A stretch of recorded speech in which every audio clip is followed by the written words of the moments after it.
हाँ जी, अस्सलाम वालेकुम। तो फर्स्ट ईयर, क्या हाल है आपका? आज हम क्वेश्चन नंबर 12 और 13 जो पिछले एक्सरसाइज के 2 क्वेश्चन रह गए थे, एक वो करेंगे और नेक्स्ट एक्सरसाइज छोटी सी है, 4-5 क्वेश्चंस हैं, वो भी करेंगे उसमें। अच्छा, इसमें ये है एक्सरसाइज 6.2, ये क्वेश्चन है, उन्होंने कहा nth टर्म बताएं। इसमें आप देखें 3 3 3 ये सारा सेम चल रहा है, स्क्वायर स्क्वायर स्क्वायर सेम चल रहे हैं। फ़र्क किस में पड़ रहा है? 4 7 10। तो बेसिकली आपने 4 7 10 का nth टर्म निकालनी है। ये एक ऐसा सीक्वेंस है जिसकी पहली टर्म क्या है? ए क्या है? 4। फर्स्ट टर्म हम पता है उसे ए से रिप्रेजेंट करते हैं। डी कैसे निकालते हैं? 7 में से 4 को माइनस करके। तो 7 में से 4 को या 10 में से 7 को, जिन दोनों में से कुछ भी कर लें, 3 ही आएगा आपके पास। बेसिकली 2 कंसेक्टिव टर्म्स को जब माइनस करते हैं तो डी सेम रहता है, पूरे जिधर मर्जी चले जाएं।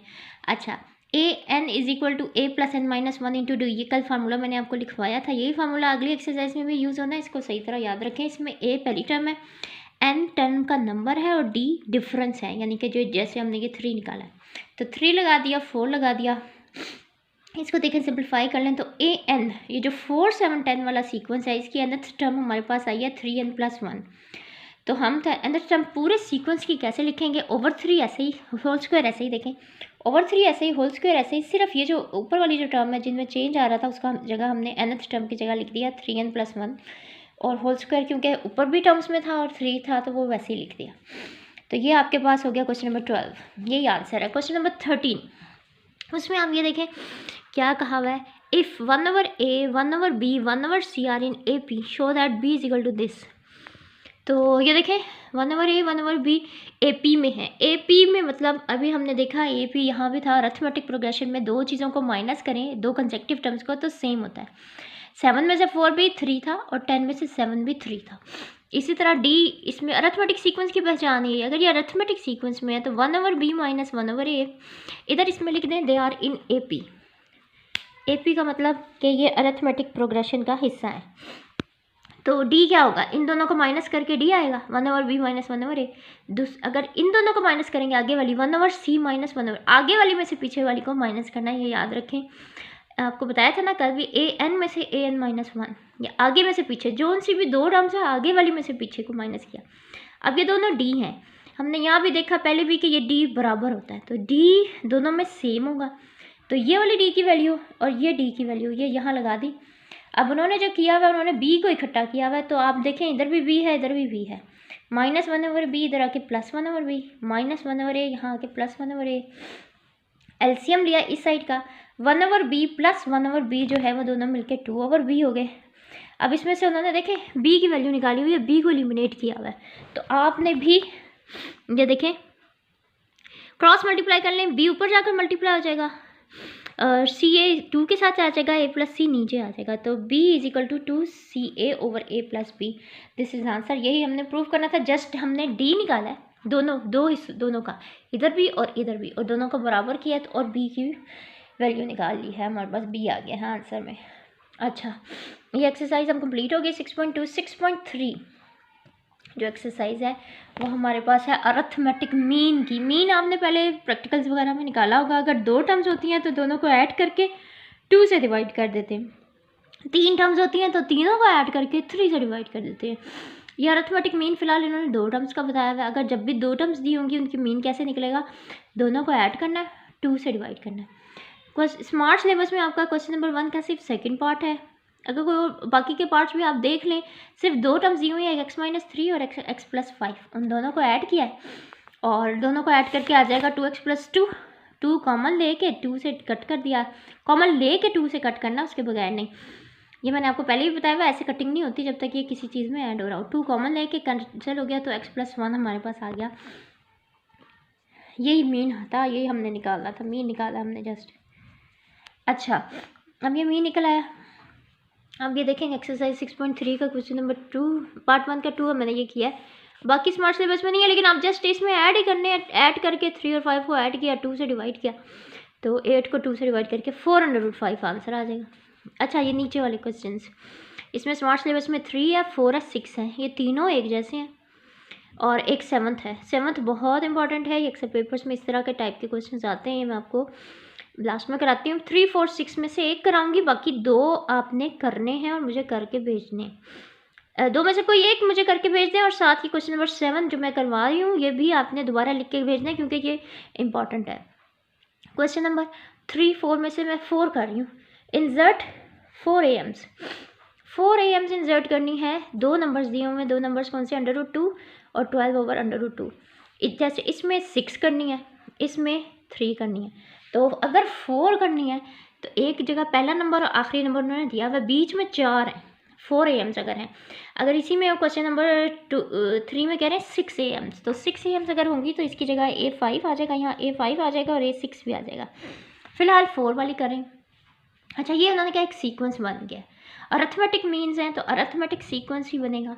अरिथमेटिक सीक्वेंस की पहली टर्म, दूसरी टर्म, तीसरी टर्म। पहली टर्म को हम कहते हैं ए की क्या वैल्यू, √2। दूसरी टर्म देखें, हमारे पास जनरल फार्मूला है AN = A + n - 1 × D। पहली टर्म तो A है, दूसरी कैसे निकलेगा, यहाँ n की वैल्यू 2 2 - 1 D, A + D। दूसरी टर्म होती है A + D। तीसरी टर्म कैसे निकलेगी, n की जगह 3 लिख दिया, 3 - 1 2D। जब यहाँ 3 होता है तो यहाँ 2 आ जाता है, एक माइनस हो रहा है। जब फोर्थ टर्म होती है तो यहाँ 3 हो जाता है, A + 3D।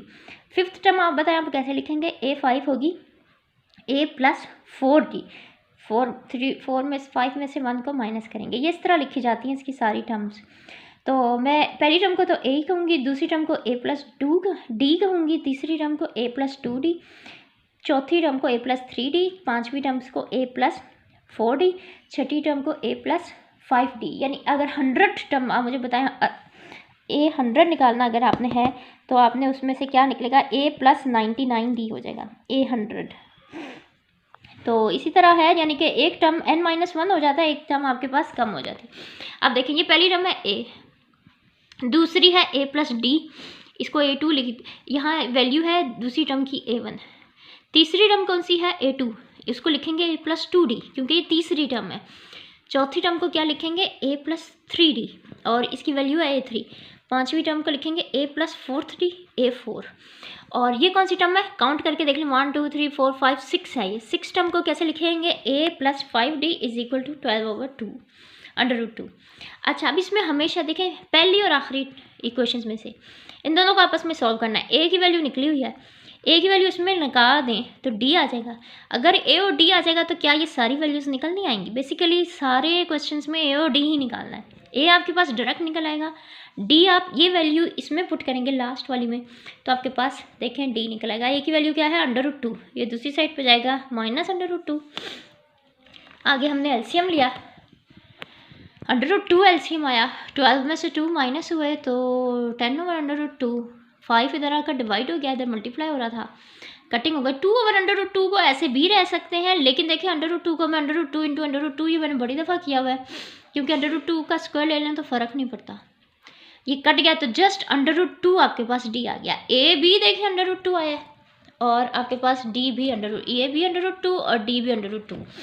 तो देखिए हमें A1 निकालना है, वो A + D था, A लगा दिया, D लगा दिया, A1 निकल आया, A और D लगा दिया, यहाँ 2 से मल्टीप्लाई हुआ तो 2 + 1 3, A3 जो है वो 4 हो गया टोटल और A4 जो है वो आपके पास 5/2 आ गया। इस तरह A और D की वैल्यूज़ लगाते जाएंगे तो आपके पास सारे आंसर्स निकलते आएंगे।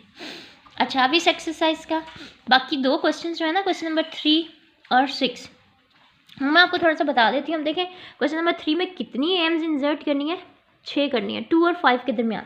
यानी एक देखें आपके पास 2 है और एक 5 है और इसके दरमियान में आपने कितनी लगानी है, 6। तो A1 A2 A3 A4 A5 A6 और 5, यहाँ तक है।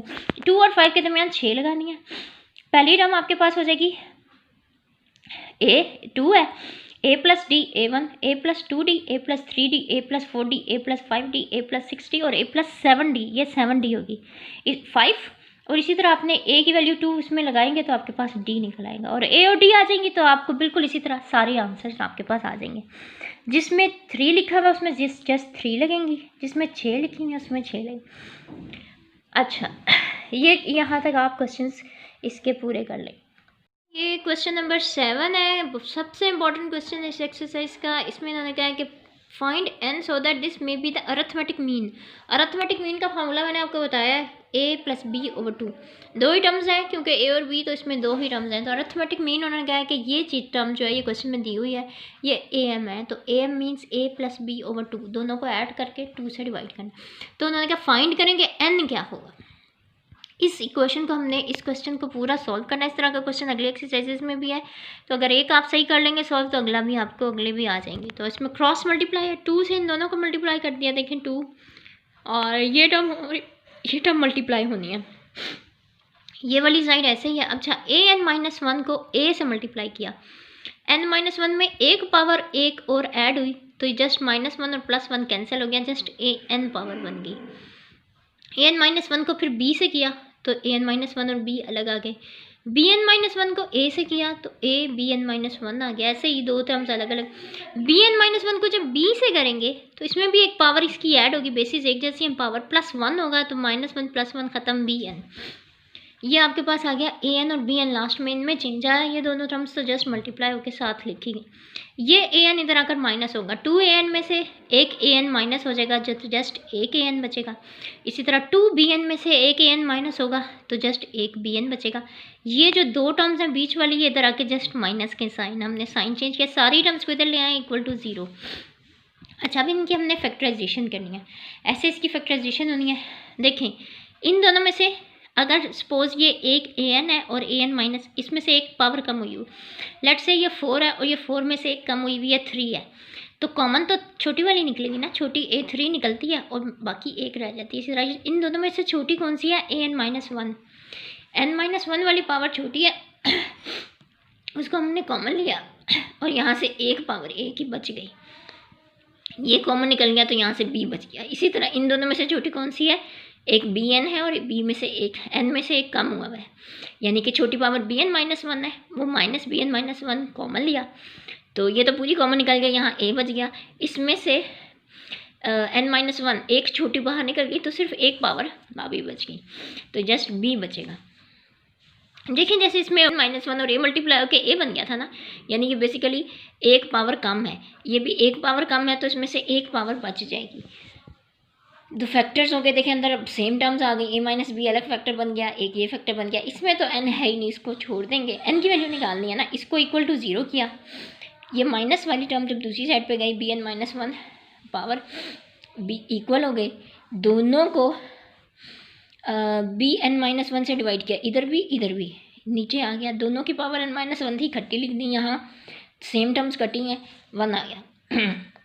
आपको पता है यहाँ पे जो टर्म हो अगर उसकी पावर कुछ भी हो, अगर जैसी टर्म यहाँ पे हो 1 को हम किसी भी चीज़ की पावर 0 लेने तो वो 1 ही होती है। तो हमने यहाँ क्योंकि a/b था तो यहाँ भी a/b लिख दिया। अगर यहाँ 2 होता तो मैं यहाँ पे 2 की पावर 0 लिख देती ताकि कंपैरिजन हो जाए, मकसद है कंपैरिजन करना, तो मैंने यहाँ a/b की पावर 0 कर दिया। अब देखें ये दोनों टर्म्स एक जैसी हैं तो n-1 0 के बराबर होगा, कंपैरिजन किया और n फिर हमारे पास आ गया 1। ये क्वेश्चन बहुत इंपॉर्टेंट है, इसको आपने इसको भी मुझे लिख के करके भेजेगा उसकी अटेंडेंस लगाऊंगी। ये क्वेश्चन और क्वेश्चन जो बीच में दो क्वेश्चन थे वो आपने करने हैं, ये चैप्टर बहुत इंपॉर्टेंट है, इसको ठीक तरह करें।